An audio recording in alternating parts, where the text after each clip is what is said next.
ولو أن أهل القرى آمنوا واتقوا لفتحنا عليهم بركات من السماء والأرض যারা ঈমান আনবে এবং তাকওয়া অবলম্বন করবে, আল্লাহকে ভয় করবে, আল্লাহকে ভালোবাসবে, আল্লাহর প্যারা হাবিবকে ভালোবাসবে, আল্লাহ রাব্বুল আলামিন বলে তাদের জন্য আসমানের সমস্ত রহমতের, সমস্ত বরকতের সমস্ত দরজাগুলি আমি আল্লাহ তাদের জন্য খুলে দিব। আল্লাহু আকবার। তাদের জন্য সমস্ত রহমত, সমস্ত বরকত, সমস্ত রিজিক, সমস্ত সম্মান, সব কিছুর দরজাগুলি আমি আল্লাহ ওই বান্দা বান্দির জন্য দুনিয়ার জমিনে ওপেন করে দিব।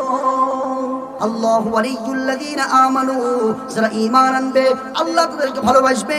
আল্লাহু ওয়ালিয়ুল্লাযীনা আমানু ইখরিজুহুম মিনাজ যুলুমাত ইলান নূর। আল্লাহ রাব্বুল আলামিন বলেন তাদের দায়িত্ব হলো তারা মানুষদেরকে অন্ধকার থেকে বের করে আলোর দিকে প্রবেশ করাবে, দ্বীনে ইসলামের দাওয়াত দিবে, জিকিরের দাওয়াত দিবে, কোরআনের দাওয়াত দিবে, নবীর প্রেমের দাওয়াত দিবে, নবীর ভালোবাসার দাওয়াত দিবে। আল্লাহু ওয়ালিয়ুল্লাযীনা আমানু ইখরিজুহুম মিনাজ যুলুমাতি ইলান নূর। এর পরবর্তী আয়াতে আল্লাহ রাব্বুল আলামিন বলেন ওয়ালা তাকুলু লিমান ইউকতালু ফি সাবিলিল্লাহি আমওয়াত। আল্লাহ রাব্বুল আলামিন বলেন ওয়াবাশশিরিস সাবিরিন, সুসংবাদ রয়েছে ধৈর্যশীলদের জন্য। এ বন্ধু, আইয়ুব আলাইহিস সালাতু ওয়াস সালামকে আল্লাহ সম্পদ দিয়েছিলেন। কি দিয়েছিলেন? উটের মালিক বানাইছিলেন। উনার উট নিতে আমার ভাইয়েরা 100 মানুষ লাগতো। 100 উট ছিল। আমার ভাইয়েরা বোঝাই করে উনার সম্পদ আনা লাগতো। 100 উটের গাড়ি উনার সম্পদগুলো বহন করত। আমার ভাইয়েরা মুফাসসির ইকরাম লিখেছেন হযরত আইয়ুব আলাইহিস সালাতু ওয়াস সালাম যখন অসুস্থ হয়ে যায়, শয়তান এসে মানুষের সূরত ধরে, শয়তান এসে বলে আইয়ুব তোমার মাঠের মধ্যে যে ফসল ছিল সব নষ্ট হয়ে গেছে। উনি বলছে আলহামদুলিল্লাহ। বলে নাই আল্লাহ শুধু আমাকে দেখলো, এই কথা বলে নাই, বলছে আলহামদুলিল্লাহ। পরের দিন শয়তান আবার মানুষের সূরত ধরে আসছে, ভাই আইয়ুব তোমার যত উট ছিল সব মরে গেছে। আইয়ুব আলাইহিস সালাতু ওয়াস সালাম শুনে কিছুই বলে নাই, বলছে আলহামদুলিল্লাহ। পরের দিন শয়তান আবার আসছে, এ ভাই আইয়ুব তোমার স্ত্রীরা তোমাকে ছেড়ে চলে গেছে। আইয়ুব আলাইহিস সালাতু ওয়াস সালাম বলছেন আলহামদুলিল্লাহ। এরপরে আল্লাহ রাব্বুল আলামিন বলেন আল্লাযীনা ইউকিমুনাস সালাতা ওয়া মিম্মা রাযাকনাহুম ইউনফিকুন। এরপর আল্লাহ রাব্বুল আলামিন বলেন আল্লাযীনা, মুমিন হলো তারা যারা ইউকিমুনাস সালাহ, সালাত কায়েম করবে। কি কায়েম করবে? সালাত কায়েম করবে, নামাজ কায়েম করবে। নামাজ কায়েমের অনেকগুলি অর্থ আছে। নামাজ কায়েমের আমার ভাইরা সালাত মানে অনুসরণ, সালাত মানে প্রার্থনা, সালাত মানে দোয়া, সালাত মানে হক প্রতিষ্ঠা করা। কি প্রতিষ্ঠা করা? হক প্রতিষ্ঠা করা।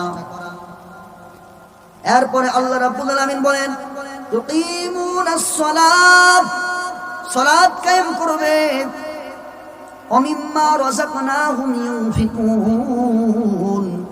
আর আমি আল্লাহ রাব্বুল আলামিন তাকে যে সম্পদ দিয়েছি, মাল ও দৌলত দিয়েছি, আমার দেওয়া সম্পদ থেকে তারা আমি আল্লাহর রাস্তায় ব্যয় করবে, খরচ করবে। তারা হলো মুমিন। তারা কি? আল্লাহ যে সম্পদ দিয়েছে ব্যয় করবে কার রাস্তায়? আমি আপনাদের কাছে ছোট জ্ঞানে ছোট মানুষ হইয়া আপনাদের সামনে জ্ঞানী গুণী ব্যক্তিরা স্টেজে বসা আছে আমার ভাইয়েরা, ওনাদের দোয়া নেওয়ার যোগ্য আমার আছে। আমি ওনাদের দোয়া নিতে পারি, কারণ ওনারা আমার মুরব্বী। জোরে বলেন ঠিক কিনা? বন্ধুরা আমার, এইখানে একটা ব্যাখ্যা আপনাদের সামনে বলে দেই। আল্লাহ যে বললেন ওমিম্মা রাযাকনাহুম ইউনফিকুন, আমি আল্লাহর দেওয়া সম্পদ থেকে আমি আল্লাহর রাস্তায় ব্যয় করবে। বিষয়টা কেমন? মনে করেন আমার কাছে 1 লক্ষ টাকা আছে। কয় লক্ষ? 1 লক্ষ টাকা আছে। এখন 1 লক্ষ টাকা মাহফিলের সভাপতিকে আপনি না, এখন নাম হইল এলাইস মিয়া। এই যে মাহফিলের সভাপতি এলাইস মিয়া ভাই, মনে করেন আমার কাছে 1 লক্ষ টাকা আছে, এই 1 লক্ষ টাকা আমি ওনার কাছে আমানত রাখলাম। কি রাখলাম? আমানত রাখলাম। আমানত রাখার পরে কিছুদিন পরে এলাইস মিয়া ভাইকে আমি বললাম, ভাই আপনার কাছে আমি 1 লক্ষ টাকা রেখেছিলাম, বলেন তো বছরে একজন মানুষের উপরে কত টাকা থাকলে যাকাত খরচ হয়? হাজারে? বলেন না, যদি 1 লাখ হয় 2,500 নাকি? লাখে হলো আপনার 2,500। এখন ওনার কাছে আমি 1 লক্ষ টাকা জমা রাখলাম, আমানত রাখলাম, গুচ্ছ রাখলাম। রাখার পরে কিছুদিন পরে বললাম, ভাই যে টাকা আপনার কাছে রাখছি ওইখান থেকে আপনি আমারে 2,000 টাকা দেন বা 2,500 টাকা দেন, কিছু টাকা দেন বা কিছু টাকা দেন, সবটা দেওয়া লাগবে না, কিছুটা আপনি আমারে দেন। বলেন তো ওই টাকা থেকে 2,500 টাকা আমাকে দিতে ওনার কি কোনো দ্বিধাবোধ হবে? কোনো কষ্ট হবে? কেন চাইলাম এরকম কোনো প্রশ্ন উঠবে?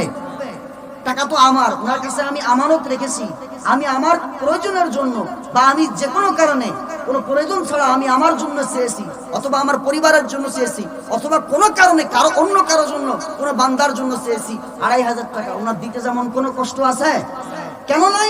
টাকার মালিক আমি, ওনাকে শুধু রাখার আমানতটা দিয়েছি, উনি রাখতে পারে, ভক্ষণ করতে পারে না। এখন আমি বললাম, ভাই মাত্র 2,500 দেন। এটা পরে দেওয়ার পরে আমি আবার হাতের মধ্যে নিয়ে বললাম, শোনেন বাকি আপনার কাছে যে 98,000 আছে এটা আপনি খেয়ে ফেলেন, অসুবিধা নেই, এটা আপনার। বলেন তো উনি আর খুশি হবে না? এখন মহান আল্লাহ সুবহানাহু ওয়া তাআলা আমাদেরকে যে সম্পদ দিছে, সম্পদের পুরোটা চাই নাই, পুরোটা চাই নাই। আল্লাহ বলছে, তোমরা শতকরা, তোমরা লাখে, তোমরা 2,500 টাকা যাকাত দাও। এখন সম্পদ দিলেন আল্লাহ, 1 লাখে যদি 2,500 টাকা আমাদের কাছ থেকে চায়, ওইটা দিতে কোনো কষ্ট হয়? কারণ তার দেওয়া সম্পদ, তাহলে ওনার যদি কষ্ট না হয় দিতে, তাহলে আল্লাহ দিলেন, আল্লাহটা যদি আল্লাহর রাস্তায় ব্যয় করতে বলা হয়, সেটা যদি আমাদের কষ্ট হয়, বুঝতে হবে আল্লাহর একটি বিধান আমরা এখনো পূর্ণাঙ্গভাবে মেনে নিতে পারছি না। জোরে বলেন ঠিক কিনা? আর সর্বসম্মতিক্রমে ফতোয়া হইল, সমস্ত উলামা এবং সমস্ত মুহাদ্দিস এবং সমস্ত মুফাসসিরগণের একই কথা, এবং সমস্ত উলামাদের ইজমা হইল যে যদি কোরআন এবং সুন্নাহর কোনো বিষয়কে কেউ তুচ্ছ তাচ্ছিল্য করে, মানতে না পারে, বা সে সেটাকে অস্বীকার করে, তাহলে ঈমান থাকে না। কেউ যদি মনে করেন নামাজ না পড়ে সে কাফের হয়ে যায় না, কিন্তু সে কিন্তু সরাসরি কি হয়ে যায় না? কাফের হয়ে যায় না। কিন্তু কেউ যদি বলে আমি সালাত মানি না, নামাজ মানি না, সিয়াম পালন করা মানি না, যাকাত দেওয়া মানি না, হজ করা মানি না, নবীজির ভালোবাসা মানি না, মক্কা মদিনা মানি না, তাইলে ঈমান থাকে না। কারণ কেউ যদি হজ করতে না পারে সেটা তার ব্যর্থতা, সেটা কার ব্যর্থতা?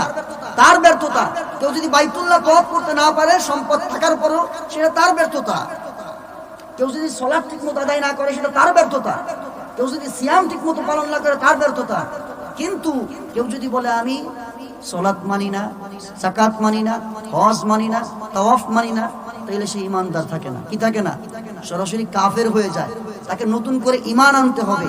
শুধু ঈমান আনলেই হবে না, একজন ব্যক্তি কাফের হয়ে গেলে তার স্ত্রীও তালাক হয়ে যায়। স্ত্রী কি হয়ে যায়?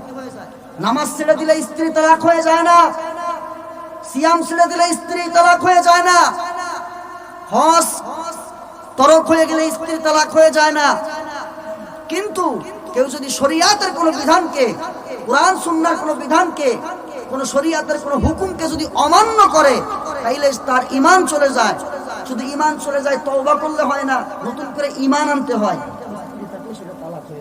কারণ মুসলমান আর কাফেরের সঙ্গে বিবাহ হয় না। হানাফি মাযহাবের ফতোয়া হলো এক কথায়, ঈমানদার আর কাফেরের বিয়ে হয় না, বিয়ে ভেঙে যায়, নতুন করে বিয়ে করাইতে হবে।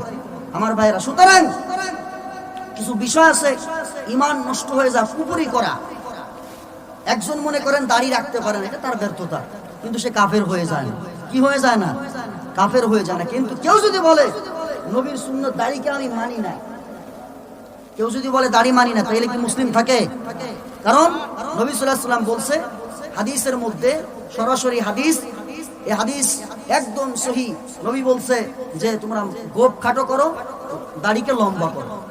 হযরত উমর বলছে সর্বনিম্ন তোমরা এক মুষ্টি রাখো। হযরত উমর রাদিয়াল্লাহু তাআলা বলছে তোমরা এক মুষ্টি রেখে বাকিটা তোমরা কেটে দিতে পারো।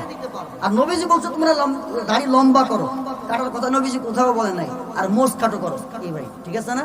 সুতরাং দাড়িকে কেউ যদি না রাখে সেটা তার ব্যর্থতা, এই জন্য সে কাফের হয়ে যাবে না। কিন্তু যদি বলে মানি না, তাহলে কাফের হয়ে যাবে। বুঝে আসছে আমার ভাইয়ের? আসুন এরপরে আল্লাহ সুবহানাহু ওয়া তাআলা বলেন, আল্লাহ রাব্বুল আলামিন বলেন উলাইকা হুমুল মুমিনুনা হাক্কা, তারাই প্রকৃত মুমিন। তারাই কি? এই যে কয়টা বৈশিষ্ট্যের কথা আল্লাহ রাব্বুল আলামিন বললেন, এই কয়টা বৈশিষ্ট্য যাদের মধ্যে থাকবে আল্লাহ বলেন তারাই প্রকৃত মুমিন, সত্যিকারের মুমিন, হক মুমিন, হক বান্দা। লাহুম দারাজাতুন ইনদা রাব্বিহিম ওয়া মাগফিরাহ ওয়া রিজকুন কারীম। আল্লাহ রাব্বুল আলামিন বলেন তাদের রবের পক্ষ থেকে তাদের জন্য উত্তম পথ সমূহ তাদের জন্য বরাদ্দ করা হয়ে গেছে। এবং তাদের জন্যই ক্ষমা, ওয়ারিজকুন কারীম, এবং আল্লাহ তাআলা তাদেরকেই সম্মানজনক রিজিক দান করবে। সম্মানজনক রিজিক দান করবে ওই সমস্ত মুমিনদেরকে যারা সত্যিকারের মুমিন। এবার আসেন আমরা মুমিন হইলাম, আল্লাহর আলোচনা শুনে যাদের হৃদয় কেঁপে ওঠে তারা মুমিন। আর মুমিনদের মধ্যে ঈমান থাকার কারণে আল্লাহর আয়াত পড়লে তাদের অন্তর কেঁপে ওঠে। এখন মুমিন যদি দাবি করতে হয় তাদের পরীক্ষা দেওয়া লাগবে। কি দেওয়া লাগবে? পরীক্ষা দেওয়া লাগবে। কি দেওয়া লাগবে? ভালো করে সূক্ষ্ম জ্ঞানে কান খাড়া করে বুঝবেন, আলোচনা শোনেন, তবে বোঝার চেষ্টা করেন। না বুঝলে কোনো ফায়দা নাই, না বুঝলে কোনো ফায়দা নাই। ফুলতলি সাহেবের একটা বাণী আছে, বলবো? ছোট্ট একটা বাণী বলবো। উনি বলতেন যে শোনো, গুনাহ ছোট হইলেও অনেক শক্তিশালী, নেকি ছোট হইলেও অনেক শক্তিশালী। সেটা কেমন? মনে করো যে মেজের কাঠি আছে না, মেজের কাঠি জ্বালায় যে, এই মেজের কাঠিটা মনে করেন যে আপনারা মনে করেন যে ছোট মনে করেন, কেরাসিন দিলেন না, পেট্রোল দিলেন না, কিছুই দিলেন, সাধারণ একটা মেজের কাঠি। এখন এই মেজের কাঠিটা যদি আপনি একটু টুন করে একটা বাড়ি দিলেন, এরপরে পাটের গুদাম 20 তলা ফ্ল্যাট এর মধ্যে ছেড়ে দিলেন, ওই ফ্ল্যাট থাকবে? থাকবে? মেজের কাঠি তো ছোট, আগুন তো দুর্বল, মনে করলেন ছোট আগুনে আর কি করতে পারবে। কিন্তু যখন আপনি ছেড়ে দিলেন, পুরো গুদামটা পুরো শেষ করে দিবে, পুরো একটি বাজার, পুরো একটি অট্টালিকা, পুরো একটি সাম্রাজ্য, পুরো একটি এলাকা পুড়িয়ে ছারখার করে দিতে পারে। ঠিক তো ধরুন গুনাহ যদি ছোট হয়, ওই গুনাহটা আপনার জীবনকে নষ্ট করে দিতে পারে, এমনকি আপনাকে ছোট গুনাহটাই জাহান্নামে নিয়ে যেতে পারে। আর নেকটা যদি ছোট হয়, আপনি ছোট নেকটাকে ধরে রাখুন, ছোট আমলটা করতে থাকুন, ছোট আমলটা আপনাকে জান্নাত পর্যন্ত নিয়ে যেতে পারে। এই জন্য উনি বলতেন সূরা জিলজালের আয়াত, ফামাইয়ামাল মিসকালা যাররাতিন খায়রান ইয়ারা, আমল যদি ছোট হয় ছোট আমল ছেড়ো না, ছোট আমলটাও ছেড়ে দিও না, ছোট নেকির কাজটাও তোমরা বড় মনে করে আমল করো। ওমাইয়ামাল মিসকালা যাররাতিন শাররান ইয়ারা, গুনাহ যদি অপরাধ যদি ছোট হয় ছোট মনে কইরো না, ছোট গুনাহটাকেও তোমাকে জাহান্নামে নিয়ে যেতে পারে। তুমি মনে করলে অপরাধটা ছোট, মদ খাই নাই, গাঞ্জা খাই নাই, ফেনসিডিল খাই নাই, ইয়াবা খাই নাই, বাবা খাই নাই, মানুষ হত্যা করি নাই, জিনা করি নাই, অপরাধ কি? অপরাধ হইল ছোট, এত ছোট অপরাধ, এটা করলে অসুবিধা নাই, মাপ চাইলে মাপ পাওয়া যাব, এটা বড় কোনো গুনাহ না। কিন্তু উনি বলেন শোনো, সামান্য একটা আগুন যেমন পুরা একটা এলাকাকে আগুনে জ্বালায়া দিতে পারে, ছোট একটা গুনাহ তুমি যে করবা ছোট মনে কইরা, ওই ছোট গুনাহটাও তোমার অন্তরটাকে জ্বালায়া দিতে পারে। আপনি ছোট একটা আমল নিয়মিত করতে থাকেন, একটা ছোট আমল নিয়মিত যদি আপনি করতে পারেন, ওই ছোট আমলটা নিয়মিত করার কারণে আপনার অন্তরটাকে আমার ভাইয়েরা মদিনার নূরে নূরান্বিত কইরা প্রজ্বলিত করে দিতে পারে কিনা। ছোট একটা আমল আপনি যদি সকাল এবং সন্ধ্যায়, আবু দাউদের মধ্যে আসছে, আবু দাউদ শরীফের মধ্যে আল্লাহর নবী বলে সকালে এবং সন্ধ্যায় যদি কেউ আমার উপরে 10 বার দুরূদ পাঠ করতে পারে, কয়বার? আল্লাহর নবী বলে কোন বান্দা যদি আমি নবীর উপরে সকালে 10 বার, সন্ধ্যায় যদি 10 বার দুরূদ পাঠ করে, আল্লাহ নবী বলেন ওই উম্মতের জন্য আমি রাসূলের শাফায়াত করা কিয়ামতের মাঠে ওয়াজিব হয়ে যায়। আমলটা ছোট, করতে পারলে তার ফজিলত অনেক বড়। আমলটা কি জানেন? আপনি যদি বড় দুরূদ না পারেন, ছোট্ট একটা দুরূদ পড়েন, সকালে 10 বার, সন্ধ্যায় 10 বার। আমার ভাইয়েরা, গর্বের কথা নয়, আমি পড়ার চেষ্টা করি, কোনোদিন সুইটা গেলে ওটা আবার পরে আদায় করে নেই, গভীর রজনীতে হলো আদায় করে নেই। আপনারা যদি একান্ত বড় দুরূদ না পারেন, আপনাদেরকে বলে দেই, সাল্লাল্লাহু আলাইহি ওয়াসাল্লাম, সাল্লাল্লাহু আলাইহি ওয়াসাল্লাম, সাল্লাল্লাহু আলাইহি ওয়াসাল্লাম। হাতের দুটি আঙ্গুল গুনবেন, 4টি কর আছে, এই দুটি আঙ্গুল গুনলে 8টা হয়, এই হাতের আর দুটো কর গুনলে হয় 10টা। সকালে 10 বার, সন্ধ্যায় 10 বার পড়বেন। আবু দাউদ শরীফে আমার ভাইরা দুরূদের ফজিলতের মধ্যে খুলে দেখবেন, আল্লাহর নবী বলছে কিয়ামতের মাঠে আল্লাহর নবী তাকে শাফায়াত করে তার জন্য ওয়াজিব হয়ে যায়। এরপরে যদি বলেন আল্লাহুম্মা সাল্লি আলা মুহাম্মদ, আল্লাহুম্মা সাল্লি আলা মুহাম্মদ, আল্লাহুম্মা সাল্লি আলা মুহাম্মদ, এই দুরূদটাও যদি পারেন এইটা পড়েন আমার ভাইরা, এই দুরূদটাও পাওয়ারফুল দুরূদ। আমার ভাইরা আরো অনেক অনেক দুরূদ আসছে, আল্লাহুম্মা জাযাল্লাহু আন্না মুহাম্মাদান মা হুয়া আহলুহু, এইটা যদি কেউ সকাল সন্ধ্যায় পড়ে, সকাল সন্ধ্যায় পড়ে, যদি কেউ 3 বার পড়তে পারে 20 লক্ষ নেকি হয়। কয় লক্ষ? 20 লক্ষ নেকি হয়। জাযাল্লাহু আন্না মুহাম্মাদান মা হুয়া আহলুহু, এটাও একটা গুরুত্বপূর্ণ দুরূদ। এই ছোট ছোট আমলগুলি, ছোট ছোট গুনাহ যেমন মানুষের অন্তরকে পোড়ায় দেয়, জাহান্নামী বানায় দেয়, ছোট ছোট নেকি, ছোট ছোট আমলগুলি, ছোট ছোট জিকিরগুলি মানুষকে জান্নাতি বানায় দেয়। যারা বলেন না সুবহানাল্লাহ। আমার ভাইয়েরা, এবার আসুন, আমরা ইমানদার হইলাম। ইমানদার হওয়ার পরে আমাদেরকে একটা, আমার ভাইয়েরা, পরীক্ষা দেওয়া লাগবে। কি দেওয়া লাগবে? জোরে বলেন না, কি দেওয়া লাগবে? পরীক্ষা দেওয়া লাগবে। সেই পরীক্ষাটা কি জানেন নাকি? ও আমার ভাইরা, পরীক্ষাটা হইল, আমি আপনি আমরা সবাই শুনেছি, এই পৃথিবীর বুকে যত নবী রাসূল এসেছিলেন, যত নবী রাসূল এসেছিলেন, যত সাহাবা এসেছিলেন, যত অনুসারীরা এসেছিলেন, যত পীর বুজুর্গ এসেছিলেন, যত মুজাহিদ এসেছিলেন, এই পৃথিবী থেকে যারা বিদায় হয়ে গেছে, হক প্রতিষ্ঠা করছে, দিন প্রতিষ্ঠা করছে, আপনারা বলেন তো তারা দিনের জন্য কষ্ট করে নাই, ইমানের পরীক্ষা দেয় নাই, এমন কোন ব্যক্তি আসেনি? আসেনি? জোরে বলেন।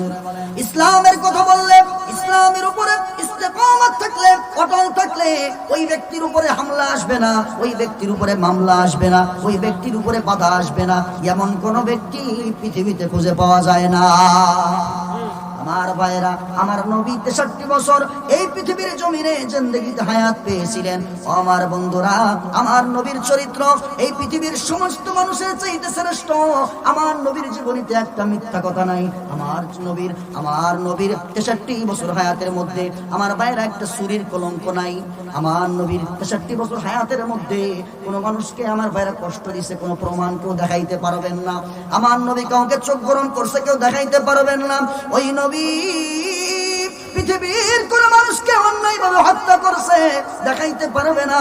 ও বন্ধুরে, তারপরেও বারবার নবীজিকে কষ্ট দেওয়া হয়েছে কিনা? জুড়ে বলেন, বারবার কষ্ট দেওয়া হয়েছে কিনা? বাইতুল্লাহর মধ্যে নবীকে আঘাত করা হয়েছে, যুদ্ধের ময়দানে আঘাত করা হয়েছে, বাড়ির মধ্যে এসে আঘাত করা হয়েছে। আমার ভাইয়েরা, আরাফার ময়দানে আঘাত করা হয়েছে।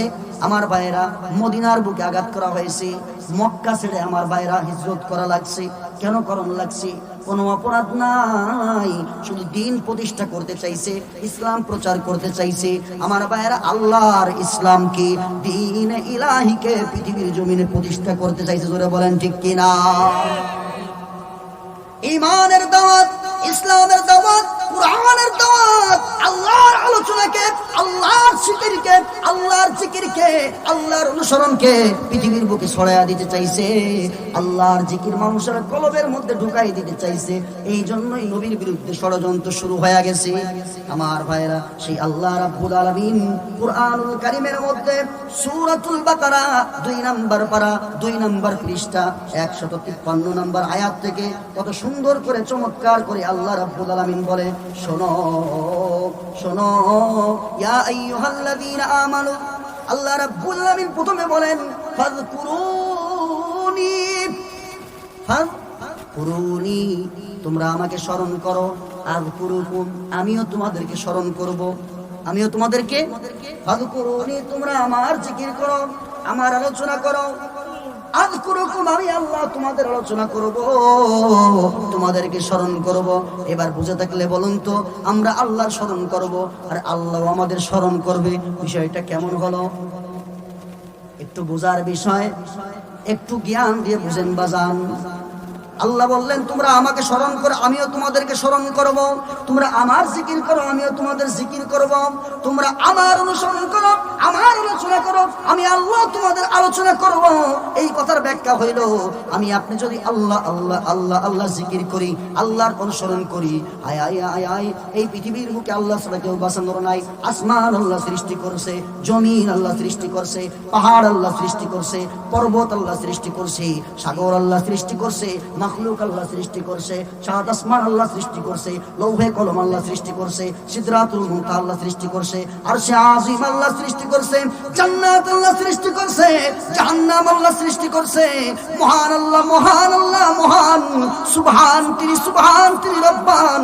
আমার ভাই, এইভাবে যদি আলোচনা করি, আল্লাহর আলোচনা হইতে থাকে, আল্লাহ বলে যারা আমার আলোচনা করবে, যারা আমার জিকির করবে, আমি আল্লাহ তাদের আলোচনা করব, কারণ তাদেরকে নিয়ে আমি আল্লাহ ফেরেশতাদের সামনে বোর্ড বসায়া তাদের নিয়ে আমি আল্লাহ আলোচনা করব। সুবহানাল্লাহ। কি আলোচনা করব জানো? আমার জিকির করে অমুক বান্দা দুনিয়ার জমিনে, আমি আল্লাহ আমার বান্দার আলোচনা ফেরেশতা তোমাদের কাছে করি, তোমরাও লিখে নাও, আমি আমার বান্দার জীবনের পাপগুলি ক্ষমা করে দিয়েছি। এরপরে মহান আল্লাহ রাব্বুল আলামিন বলেন, ফাযকুরুনি আযকুরুকুম ওয়াশকুরুলি ওয়ালা তাকফুরুন, আর তোমরা আমার শুকর আদায় করো, অকৃতজ্ঞ হইও না।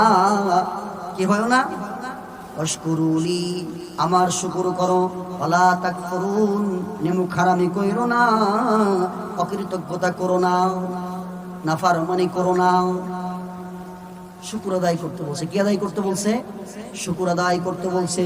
এরপর আল্লাহ রাব্বুল আলামিন বলেন, ইয়া আইয়ুহাল্লাযীনা আমানু, হে বিশ্বাসীরা, হে বিশ্বাসীরা, যারা বিশ্বাস করেছো, যারা ঈমান এনেছো, ইস্তাঈনু বিস-সবর ওয়াস-সালাহ। আল্লাহ রাব্বুল আলামিন বলেন, ইয়া আইয়ুহাল্লাযীনা আমানু, যারা ঈমান এনেছো, ইস্তাঈনু বিস-সবরি ওয়াস-সালাহ, তোমরা আমার কাছে সাহায্য চাও সালাত এবং সবরের মাধ্যমে, ধৈর্য এবং নামাজের মাধ্যমে। কিসের মাধ্যমে? ধৈর্য এবং নামাজের মাধ্যমে। এরপর আল্লাহ বলেন, ইন্নাল্লাহা মা'আস-সাবিরিন, আমি আল্লাহ নিশ্চয়ই সবরকারীদের সঙ্গে, ধৈর্যশীলদের সঙ্গে আছি। বলেন না সুবহানাল্লাহ। এর পরবর্তী আয়াতে আল্লাহ রাব্বুল আলামিন বলেন, ওয়ালা তাকুলু লিমান ইউকতালু ফি সাবিলিল্লাহি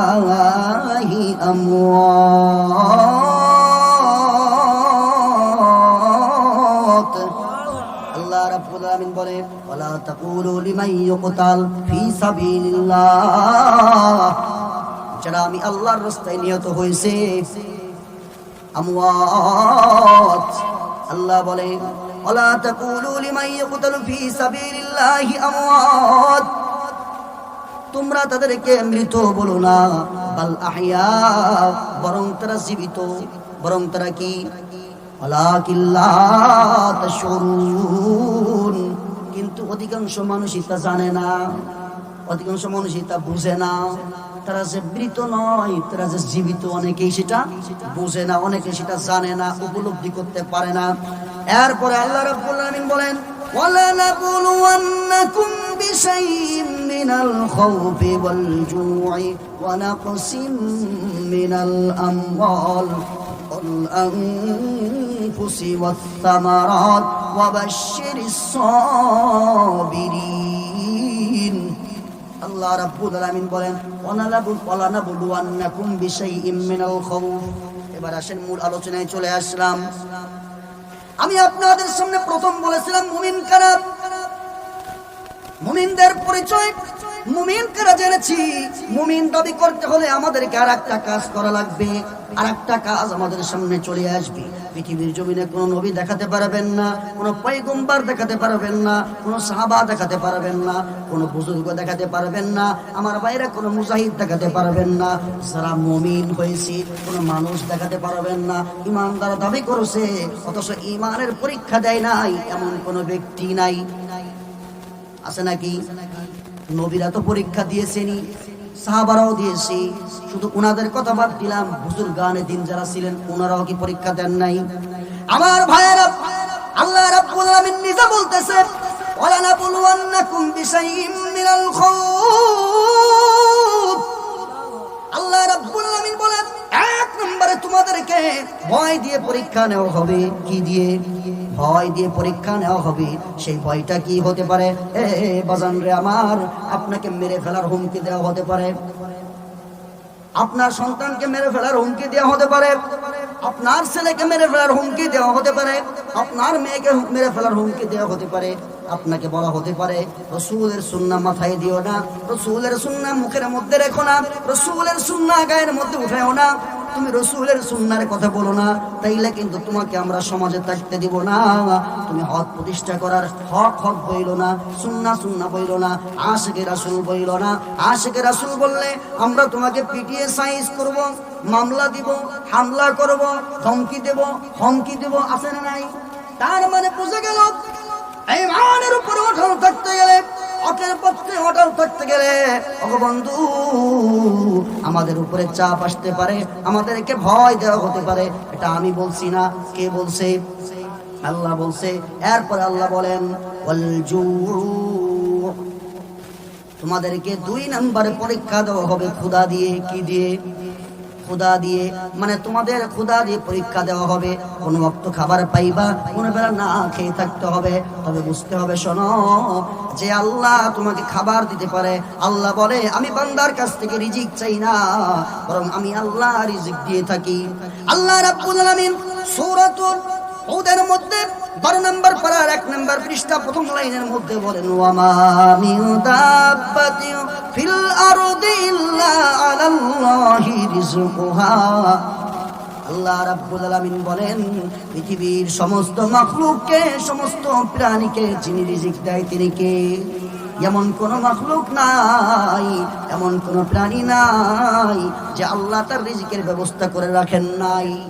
এরপরে আল্লাহ বলেন শোনো, ক্ষুধা দিয়ে তোমাদের পরীক্ষা নেওয়া হতে পারে, কিন্তু তোমরা কিন্তু না শুকরিয়া করবা না। আল্লাহ শুধু আমাকেই দেখে, ওদেরকে কি দেখে না? আল্লাহ শুধু মুসলমানদেরকে দেখে, কাফেরদেরকে দেখে না। আমি নামাজ পড়ি, আমাকেই শুধু ক্ষুধা দেয়, আমারই আহার নাই, আমারই খাবার নাই, আমারই টাকা নাই, আমারই বাড়ি নাই, আমারই গাড়ি নাই। হিন্দু, বৌদ্ধ, খ্রিস্টান, সুৎখোর, ঘুষখোর ওদেরকে দেখে না? এ কথা বলা যাবে না। আল্লাহ পরীক্ষা নেয় 2 ভাবে। কয় ভাবে? জোরে বলেন না, কয় ভাবে? 2 ভাবে পরীক্ষা নেয়। একভাবে পরীক্ষা নেয়, কাউকে পরীক্ষা নেয় সম্পদ দিয়ে, আর কাউকে পরীক্ষা নেয় সম্পদ নিয়ে। 2টা পরীক্ষা কিন্তু এক না। আমার ভাইয়ের একজনের সম্পদ দিয়েছিল, সম্পদ তার থেকে কেড়ে নিয়ে যায়, একটা পরীক্ষা। আল্লাহ পরীক্ষা করতে চাই, বান্দা আমি সম্পদ দিয়েছিলাম কতটুকু আছে, ইস্তেকামত আছে কতটুকু ইমানের উপরে। আর একজনকে পরীক্ষা নেয় না দিয়ে দেখে আমার বান্দা কি করে, আর একজনকে দিয়ে দেখে আমার বান্দা সম্পদ পায় কি আমাকে ভুলে যায় কিনা, আমার রাস্তায় ব্যয় করে কিনা, আমি আল্লাহকে মনে রাখে কিনা, আমি আল্লাহর জন্য খরচ করে কিনা। আল্লাহ পরীক্ষা নেয় কাউকে দিয়া না দিয়া, 2 ভাবে পরীক্ষা নেয়। এরপরে আল্লাহ বলেন আল্লাহ বলেন অনাকসিম মিনাল আমওয়াল, তোমাদেরকে পরীক্ষা নেওয়া হবে সম্পত্তি দিয়ে। কোন সম্পদ দিয়ে? 1 বছর তোমার ফসলের মধ্যে ফসল খারাপ হইতে পারে, আর 1 বছর অনেক ভালো হইতে পারে। এই বছর ধানের ফলন ভালো একটা হয় নাই, আলহামদুলিল্লাহ। কি বলতে হবে? আলহামদুলিল্লাহ। এই বছর একটু ভালো হয়েছে, তাও আলহামদুলিল্লাহ। এই বছর 10 কেজি হয়েছে, এই বছর 1 মণ হয় নাই, আলহামদুলিল্লাহ। এই বছর শিল পড়ে গেছে, আলহামদুলিল্লাহ। তার নাম হলো মুমিন। তার নাম কি? ইমানের পরীক্ষা চলতেছে। বলে না আল্লাহ ওর ক্ষেতের মধ্যে বরফ পড়ে নাই, পাথর পড়ে নাই, শিল পড়ে নাই, আমার জমিনটাই তুমি পাইলা। বলেন না নাউজুবিল্লাহ। কিছু মানুষ আছে না এরকম বলে, শুধু আমার জমিনে দেখে, ওর জমিন কি দেখে না? এই কথা বলা যাবে না। এরপর আল্লাহ বলেন ওয়াল আনফুস, জীবন দিয়ে পরীক্ষা দেওয়া হবে, জীবন দিয়ে তোমাকে পরীক্ষা নেওয়া হবে। এরপরে আল্লাহ রাব্বুল আলামিন সূরাতুত তাওবার মধ্যে অন্য জায়গায় বলছেন ইন্নাল্লাহা আশতারা মিনাল মুমিনিনা আনফুসাহুম ওয়া আমওয়ালাহুম বিআন্না লাহুমুল জান্নাহ, আমি তোমাদের কাছ থেকে জান্নাতকে বিক্রি করছি জান এবং মালের বিনিময়ে, জান এবং মালের বিনিময়ে। আল্লাহ রাব্বুল আলামিন বলেন ওয়াল আনফুসি ওয়াত তামারাত, তোমাদেরকে 5 নম্বরে পরীক্ষা নেওয়া হবে ফল ফসল দিয়া, ফল ফ্রুট দিয়া, ফল ফসল দিয়া, ফলমূল দিয়া।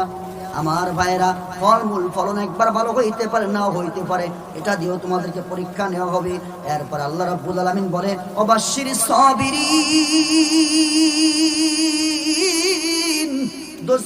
ধৈর্যশীলদের জন্য সুসংবাদ রয়েছে। কি রয়েছে? সুসংবাদ রয়েছে ধৈর্যশীলদের জন্য। এ বন্ধু, আইয়ুব আলাইহিস সালাতু ওয়াস সালামকে আল্লাহ সম্পদ দিয়েছিলেন। কি দিয়েছিলেন? উটের মালিক বানাইছিলেন। উনার উট নিতে আমার ভাইয়েরা 100 মানুষ লাগতো, 100 উট ছিল। আমার ভাইয়েরা বোঝাই করে উনার সম্পদ আনা লাগতো, 100 উটের গাড়ি উনার সম্পদগুলো বহন করত।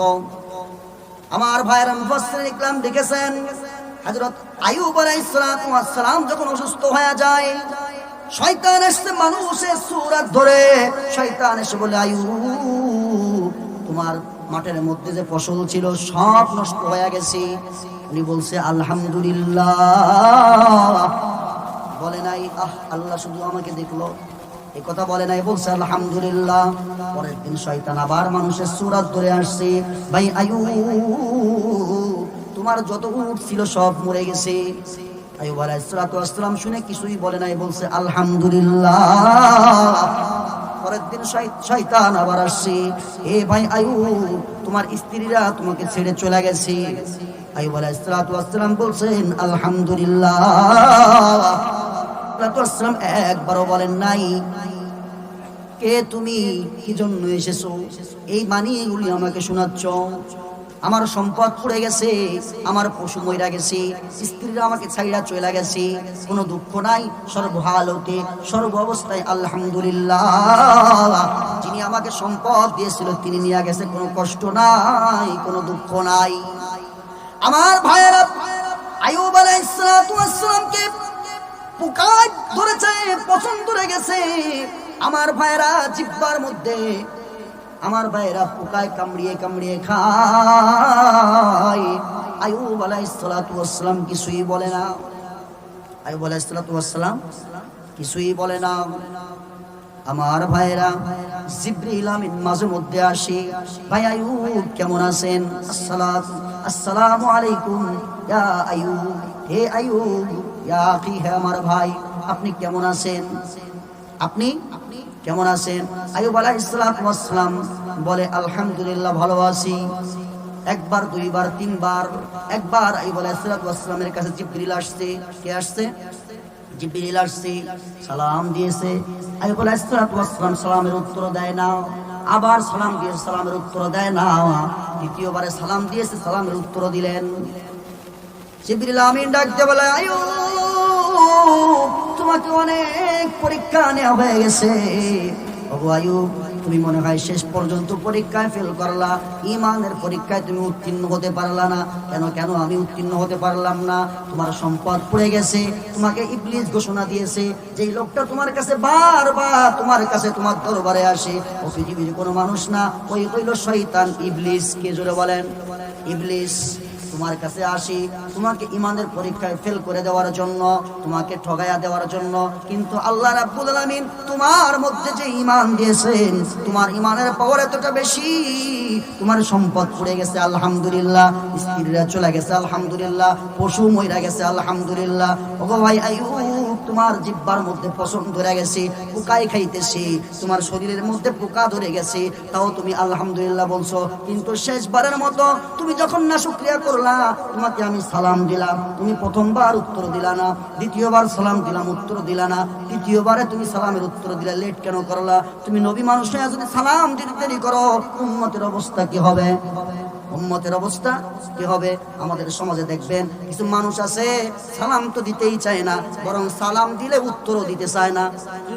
আছে না নাই? দুই শ্রেণী। এক শ্রেণী আছে ওয়াজের মাঝ দিয়ে যদি কিছু মাসালা বলে যায় ফাঁক ফাঁক দিয়ে আপনাদের কোনো কষ্ট হবে। এক শ্রেণী আছে ওরা সালামই দেয় না, মানে আমার এই সবাই সালাম দিবে, আমি মুফতি সাহেব মানুষ, আমি মুহাদ্দিস মানুষ, আমি শায়েখ মানুষ, আমি পীর সাহেব মানুষ, আমাকেই শুধু সালাম দিব, আছে কিনা এক শ্রেণীর মানুষ। আরেক শ্রেণীর মানুষ আছে তাকে সালাম দেওয়া হচ্ছে বরং সে অজিব তরফ করে সালামের উত্তর না দিয়ে চলে যায়, মানে কি একটা অ্যাডাম যে দেখায়। অথচ আপনি আমি যদি এইটা মনে করতাম, আরে আমি মুফতি সাহেব মানুষ হয়ে যদি একজন সাধারণ মানুষকে সালাম দিতে পারি, তাহলে এই মানুষটা পরবর্তীতে আমাকে সালাম দেবে আর লজ্জিত হবে, বরং সে মনে মনে ভাববে উনি আমার উস্তাদ হয়ে আমাকে সালাম দিল, বরং আমারই সালাম দেওয়া উত্তম, দরকার, প্রয়োজন। কি বলেন? আমি যদি নিজেই সালাম না দেই তারা বলবে ওনারাই আমল করেন আর আমরা করতামটা কি? যারা বলেন ঠিক কিনা? সন্তানকে যদি বাবা মা সালাম দিত তাহলে সন্তান বাবা মাকে সালাম দিত। স্ত্রী যদি স্বামীকে সালাম দেয় স্বামী স্ত্রীকে দেবে, স্বামী যদি সালাম স্ত্রীকে দেয় স্ত্রী স্বামীকে দেবে। এটাই তো নিয়ম, এটাই তো সুন্নাত, তাই না? নবী সাল্লাল্লাহু আলাইহি ওয়াসাল্লামকে কেউ আগে সালাম দিতে পারতো না, কেউ পারতো না। নবী সাল্লাল্লাহু আলাইহি ওয়াসাল্লাম সবসময় আগে সালাম দিতেন, চোখের আড়াল হলেই আবার সালাম দিতেন, আবার সালাম দিতেন। এই গুণটা আমাদের মাঝে আজ বিলুপ্ত হয়ে গেছে। বুখারীর 12 নম্বর হাদিস, হাদিসের মান সহি, আপনারা খুলে দেখবেন। আল্লাহ নবীকে জিজ্ঞেস করা হয়েছে, ইয়া রাসূলুল্লাহ আইয়ুল ইসলামি আই আফজালু, ইয়া রাসূলুল্লাহ ইসলামের সবচেয়ে উত্তম কাজ কোনটি? নবী সাল্লাল্লাহু আলাইহি ওয়াসাল্লাম বলে তুতিমুত তাআম ওয়া তাকরাউস সালাম আলা মান আরাফতা ওয়া মান লাম তারিফ। হে আমার উম্মত, হে আমার সাহাবীরা শোনো, ইসলামের সবচেয়ে উত্তম কাজ দুটি। কয়টি? নাম্বার 1 তুতিমুত তাআম, তোমরা ক্ষুধার্তকে খানা খাওয়াবে। কি খাওয়াবে? তোমরা মানুষদেরকে খানা খাওয়াবে। ইসলামে খানা খাওয়ানো এটা একটা উত্তম কাজ। কি কাজ? খানা খাওয়ানো একটা উত্তম কাজ। নাম্বার 2 ওয়াতাকরাউস সালাম আলা মান আরাফতা ওয়া মান লাম তারিফ, পরিচিত অপরিচিত কোনো ব্যক্তিকে দেখলেই সালাম দিবা। সে যদি মুসলিম হয় তাকে কি দিবা? তাকে সালাম দেবে। এই দুটি কাজ আমাদের মাঝে আছে, বিলুপ্ত হয়ে গেছে। একজনই কয় আছে, কতটুকু আছে বলেন তো, কতটুকু আছে? আমাদের তো উচিত, একজন হাদিসের মধ্যে আসছে ইব্রাহিম আলাইহিস সালাতু ওয়াস সালাম, উনার কাছে কোনো মানুষ এসে ফিরে যেতে পারতো না, উনি খানা না খাওয়ায় কাউকে পাঠাতেন না, অবশ্যই কোনো না কোনো মেহমানদারি করতেন, এরপরে তাকে বিদায় করতেন, এর আগে বিদায় করতেন না। নবীজিরও সুন্নাহ হইল কোনো ব্যক্তিদের কাছে আসলে তাকে খানা খাওয়াইতেন। কি খাওয়াইতেন? তাকে খাওয়াইতেন। আর আমি আপনি ভিক্ষুক দেখলে তো তাড়িয়ে দিই, কি করি? তাড়িয়ে দিই, আঘাত করি। সে যদি ভিক্ষুক নাও হয় কমপক্ষে তার কাছ থেকে মাফ চাইয়া বিদায় নেন, তারপরে তাকে আপনি হেয় প্রতিপূর্ণ কইরেন না। ও যদি 2 নাম্বারই করে ওর সাজা ও ভুগবে, আমাকে দেখার বিষয় না। আর যদি প্রকৃতপক্ষে সে ভিক্ষুকই হয়ে থাকে তাহলে কিন্তু আপনার অবস্থা খারাপ, কিয়ামতে খুব পাকড়াও করা হবে আপনাকে। আপনি কোনো কিছুর মালিক না, আপনি তাপসীল না, আপনি রব না, আপনি মাখলুক। মাখলুক হইয়া নবীকেও পাওয়ার দেওয়া হয় নাই কোনো মাখলুককে, কোনো উম্মতকে পাওয়ার দিয়ে কোনো উম্মতকে আঘাত করার জন্য। তোরা বলেন ঠিক কিনা? সুতরাং উম্মত হয়ে আপনি কেমনে আর একজন মানুষকে, এজন্যই তো গজলের মধ্যে কবি কত সুন্দর করে বলছে, আল্লাহর ভালোবাসা পেতে হলে মানুষকে ভালোবাসো মন থেকে, মানুষকে ভালোবাসো প্রাণ দিয়ে। আল্লাহর ভালোবাসা পেতে হলে মানুষকে ভালোবাসো প্রাণটা দিয়ে, মানুষকে ভালোবাসো প্রাণটা দিয়ে। অবহেলা করো না কাউকে যেন, অবহেলা করো না কাউকে যেন, ধনী গরিব অসম করো না ভুলে। আল্লাহর ভালোবাসা পেতে হলে মানুষকে ভালোবাসো প্রাণটা দিয়ে, মানুষকে ভালোবাসো প্রাণটা দিয়ে। আছে এই কাজটা আমাদের মাঝে, মানুষকে ভালোবাসার মানুষ নাই। কেন বলছি এই কথাটা? মানুষ পৃথিবীতে যেমনে চলতেছে, যেমনে গরিবদের উপরে নির্যাতন করতেছে, যেমনে পৃথিবীতে দাপটশীল করে চলতেছে, অথচ লোকমান, সূরা লোকমানের মধ্যে খুলে দেখেন, লোকমান হাকিম তার সন্তানকে যে নসিহতগুলো করেছিল তার মধ্যে একটি আছে, ওয়ালা তামশি ফিল আরদি মারহা, বেটা জমিনে যখন চলবা এমন ভাবে চলো না যে জমিন টের পাবে। দম্ভ করে অহংকার করে চলো না, নিজেকে বিলীন করে দাও, নিজেকে মিটিয়ে দাও, এমন ভাবে জমিনে চলাফেরা করো। আর আমি আপনি চলি মানে জমিন কাঁপতে থাকে আমার অহংকারে, আমার লুঙ্গির বাড়িতে, আমার জামার বাড়িতে পাশের মানুষগুলো ছিটকে পড়ে, আছে না নাই? আমার ভাইরা, আইয়ুব আলাইহিস সালামকে প্রশ্ন করা হলো, ভাই আইয়ুব সালাম দিতে জবাব দিতে দেরি করলেন কেন? আইয়ুব আলাইহিস সালাম বলেন, হে জিবরাইল শোনো, তুমি যখন আমার কাছে আসছো সালাম দিয়েছো, তখন আমি চেয়েছিলাম সালামের জবাব দেওয়ার জন্য, কিন্তু পারি নাই। আমি আইয়ুব দেখলাম আমার জিহ্বার মধ্যে দুটি পোকা কামড়িয়ে কামড়িয়ে গোশত খাচ্ছিল। কিয়ামতের মাঠে, ময়দানে মাহশারে এই পোকা দুটি যদি আমার বিরুদ্ধে মামলা দায়ের করে, আল্লাহ তোমার নবী হযরত আইয়ুব আলাইহিস সালামকে তুমি রোগ দিয়েছিলা, হাজার হাজার পোকায় তার এই জিহ্বা থেকে গোশত কামড়িয়ে কামড়িয়ে খেয়েছে। ওগো আল্লাহ, আইয়ুব আলাইহিস সালাম কোন পোকাকে কোনদিন বাধা দেয় নাই। রব্বুল আলামিন, আমরা দুইজনে গিয়েছিলাম তার গোশত খাওয়ার জন্য, সে আমাদেরকে এতটা কষ্ট দিয়েছে, এত আযাব দিয়েছে, অথবা তারা মরে গেছে। আমি যদি ওই মুহূর্তে আপনার সালামের জবাব দিতাম, ওদের গোশতে কামড়ে খেতে কষ্ট হয়ে যায়, হতে পারে আমার ঠোঁটের নিচে পড়া ওরা মরে যাবে, এই জন্য আমি আইয়ুব তখন সালামের জবাব দিতে পারি না। আর একটু আসতে বলেন না সুবহানাল্লাহ। এ বন্ধুরে আমার, বলেন তো তাদের ঈমানের পরীক্ষাটা কেমন ছিল? পছন্দ হয়ে গেছে, সহ্য করতে পারে না, ডান কাত হয় বাম কাত হয়, আমার ভাইয়েরা কেমনে সহ্য করবে? পোকায় কামড়িয়ে খাচ্ছে, মুখটা আমার ভাইয়েরা বন্ধ করে রাখছে, সালামের উত্তরটা পর্যন্ত দেয় নাই। এই মুহূর্তে দুইটা পোকা আমার গোশত কামড়ায় খায়, যদি সালামের জবাব দেই পোকা দুইটার কষ্ট হয়। জোরে বলেন ঠিক কিনা?